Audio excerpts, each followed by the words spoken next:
Gracias presidente y colegas. Yo creo que este es un tema que no puede ser tratado de una manera apresurada. Se trata de derechos políticos de un colega, por un lado, y se trata también de una denuncia formulada por otras colegas que está sumamente fundamentada. Así que tiene que haber un debido proceso. Yo sé que en este momento el afán de muchos colegas es dar por terminado este proceso, de tal manera que el senador Rivas quede libre de estas alegaciones que se formulan en su contra. Pero el hecho de no imprimirle las normas del debido proceso a esta denuncia que fue formulada por las colegas Celeste Amarilla y Katia González, lo que finalmente va a hacer es sentar un precedente más de que estos procesos se resuelven sumariamente. Y hay que recordar, creo que ya dijo un colega, que en el periodo anterior hay procedimientos de pérdida de investidura que se han resuelto en horas, donde no se han respetado las normas más mínimas del debido proceso. Y acá voy a hacer un paréntesis, que estos procesos responden a las responsabilidades políticas de los funcionarios públicos, de determinados funcionarios públicos, en este caso generalmente altos funcionarios del Estado o funcionarios con cargos electivos. El juicio político y la pérdida de la investidura son procedimientos políticos. El juicio político inclusive, una de las causales es la de mal desempeño de las funciones, que da un mayor margen de discrecionalidad para el órgano juzgador. La pérdida de la investidura acota más, o sea, está redactada de una manera mucho más cerrada dentro de la Constitución, establece un estándar mucho más claro.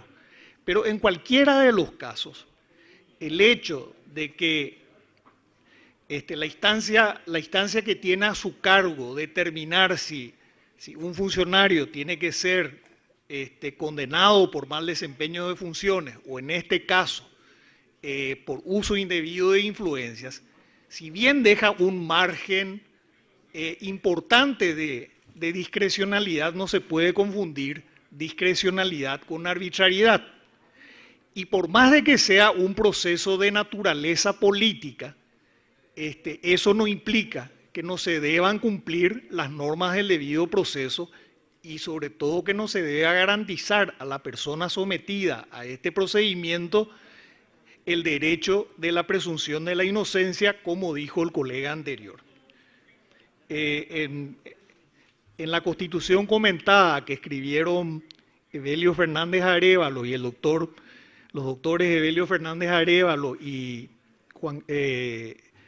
José Antonio Moreno Ruffinelli, cuando hablan del juicio político y de la naturaleza del juicio político y sobre todo de qué significa mal desempeño de funciones, por hacer una analogía, dicen que si bien deja un margen importante de discreción al Congreso en este caso, es un concepto que tiene que ser usado con razonabilidad y con prudencia. Estamos hablando, tanto en el juicio político a un cargo electivo como de la pérdida de la investidura, estamos hablando de interrumpir un mandato que fue alcanzado por el voto popular e interrumpir sin el voto popular. Entonces, desde el punto de vista del principio democrático, hay que ser muy celosos y muy conscientes de lo que implica privar a una persona electa por voto popular y a quienes les eligieron a esas personas de ese mandato de representación. Por eso vuelvo a las palabras del doctor Fernández Arévalo y del doctor Moreno Ruffinelli. Razonabilidad, prudencia. El artículo 201 es sumamente particular, porque en todas las constituciones anteriores, 67, 1870, 1967, perdón, 1940, 1967, todas las sanciones a parlamentarios estaban en un mismo artículo. Son muy parecidas las redacciones desde la Constitución del 70 a la del 67, pasando por la del 40. Básicamente la suspensión y la exclusión de un parlamentario están en el mismo artículo y tienen las mismas condiciones, es decir, una mayoría calificada. En general, en nuestra Constitución existen mayorías calificadas para todos los procedimientos de naturaleza jurídica, justamente como una forma de protección de las minorías con respecto a las mayorías. Por eso se exige una mayoría calificada. Sin embargo, en la constituyente en algún momento el entonces convencional Bernardino Cano Radil plantea que se excluya esa parte y justifica cómo se le va a conceder a los pares la posibilidad de interrumpir. En otras palabras, no estoy citando textualmente como hizo el senador Nakayama, pero la idea era cómo se le va a permitir a los legisladores que priven de su representación a otro legislador electo por voto popular. Y finalmente esa norma es incluida en un artículo posterior. Ya en el Pleno, sin que exista mayor justificación, aparece en el artículo 201, después de otros artículos que ya no tienen nada que ver con el tema disciplinario. Hago el doctor Juan Carlos Mendonca justamente dice que el artículo 201 es una norma incompleta, porque no establece concretamente la mayoría que es necesaria para una sanción tan severa como es la privación de la representación, cuando, por ejemplo, para una amonestación se necesita una mayoría calificada de 2/3. Por eso este debate es complejo. Y vuelvo entonces a lo que decía un senador propinante. Fíjense que en el periodo anterior esta Cámara fue modificada en cuanto a su composición sustancialmente. No recuerdo si fueron, ¿cuántos? 9 senadores perdieron su investidura, creo que en el periodo anterior. Una norma que no fue, me van a corregir los que estuvieron en el periodo anterior, pero una norma que no fue utilizada durante décadas, se empieza a utilizar creo que en el 2017, y en el periodo pasado creo que sí, cerca de 10, 9 o 8 parlamentarios, senadores, pierden su investidura y son reemplazados por otros. Dos partidos políticos pierden representación. El partido UNACE pierde representación al perder su investidura el senador Oviedo, y Cruzada Nacional, que entonces no era partido todavía, pierde su representación al ser cesado Paraguayo Cuba. En el caso de Paraguayo Cuba, por ejemplo, lo que se cuestionaba era su conducta, pero en ningún caso se probó fehacientemente que él haya hecho un uso indebido de sus influencias. Se le cuestionaba, qué sé yo, que le agredió a fulano, tuvo varias cuestiones, no recuerdo en este momento el debate, pero el caso de Paraguayo Cuba es un caso muy claro del riesgo que implica una utilización arbitraria de esta figura.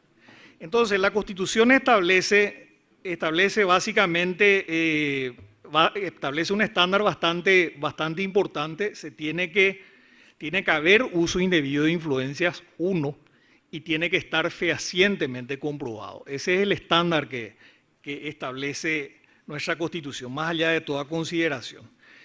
Ahora, yo más allá de estas consideraciones previas, quiero volver a insistir en el debido proceso.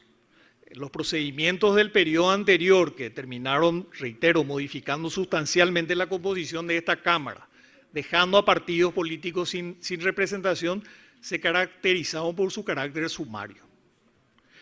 A muchos, en algunos casos se pidió por ejemplo, cuando había grabaciones de por medio en la Cámara de Diputados, por ejemplo, creo que el diputado Portillo quiso que se pericie una grabación o algo por el estilo, no se le permitió. Hay un voto muy interesante del camarista, el doctor Fossati, en uno de los procedimientos, no recuerdo de quién, pero que justamente vota en disidencia y recomienda hacer lugar a la inconstitucionalidad en uno de los casos tratados en el Congreso. Así que creo que es un tema que tiene que ser debatido con mucho cuidado.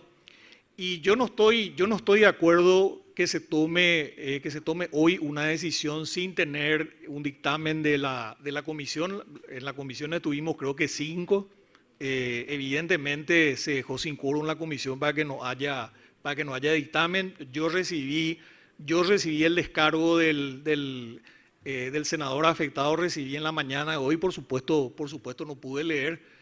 Así, pero aunque hubiese tenido tiempo para leer, o sea, no es lo que corresponde. Tiene que haber un debido proceso, tiene que comparecer la parte que formula la denuncia, posteriormente hay que darle un tiempo suficiente al senador afectado para que ejerza su defensa o a través de sus abogados pueda ejercer su defensa y posteriormente la comisión tiene que sacar un dictamen razonado de tal manera que la presión del momento, que las circunstancias políticas del momento no hagan que se tome una decisión apresurada y que pueda ser cuestionada como arbitraria o inconstitucional, algo que ya ha ocurrido, aunque no ha tenido, que no ha habido, aunque no ha prosperado en la Corte Suprema de Justicia. Por estos motivos, presidente y colegas, yo no voy a votar hoy ni en ninguno de los sentidos. Coincido en general con lo que expuso el senador Nakayama, pero si se trata hoy y si se vota hoy, yo me voy a abstener porque no tenemos los elementos suficientes que nos reclama la Constitución para tomar una decisión debidamente fundamentada. Muchas gracias, presidente y colegas.